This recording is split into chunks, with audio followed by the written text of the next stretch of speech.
We are increasingly aware of plant-derived substances that act as chemopreventive agents, substances that help prevent cancer, as opposed to chemotherapy, substances aimed at treating cancer.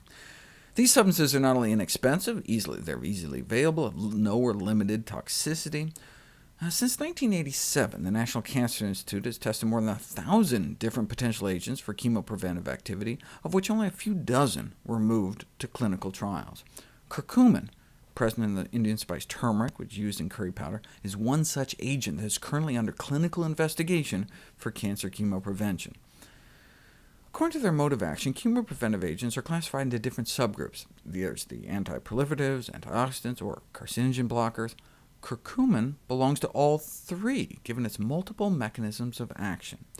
Curcumin appears to play a role helping to block every stage of cancer transformation, proliferation, and invasion. It may even help before carcinogens even get to our cells. A study back in 1987 investigated the effects of curcumin on the mutagenicity, the DNA mutating ability of several toxins, and they found that curcumin was an effective anti-mutagen against several environmental and standard mutagenic and cancer-causing substances. But this was in vitro, from the Latin meaning in glass, meaning in a test tube or petri dish. What about in people? Well, it's not like you can take a group of people and expose them to some nasty carcinogen just so you can give half of them turmeric and see what happens. Well, you could wait until some toxic waste spill happens or nuclear accident, but otherwise you're not going to find people who would voluntarily expose themselves to carcinogens. Unless smokers. We can just test it on smokers. They've got carcinogens coursing through their veins every day. If you take some smokers, have them pee on some bacteria, this is the number of DNA mutations that arise.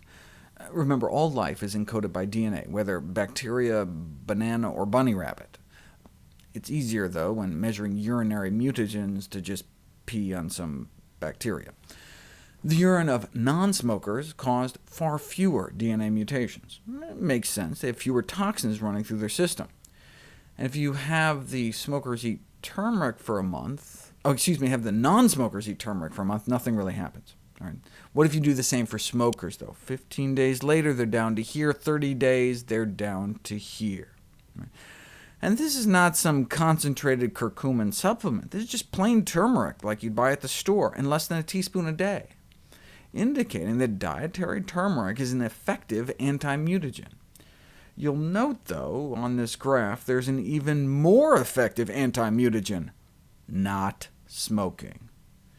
Even eating turmeric for a month, the DNA-damaging power of smoker pee exceeded that of non-smokers.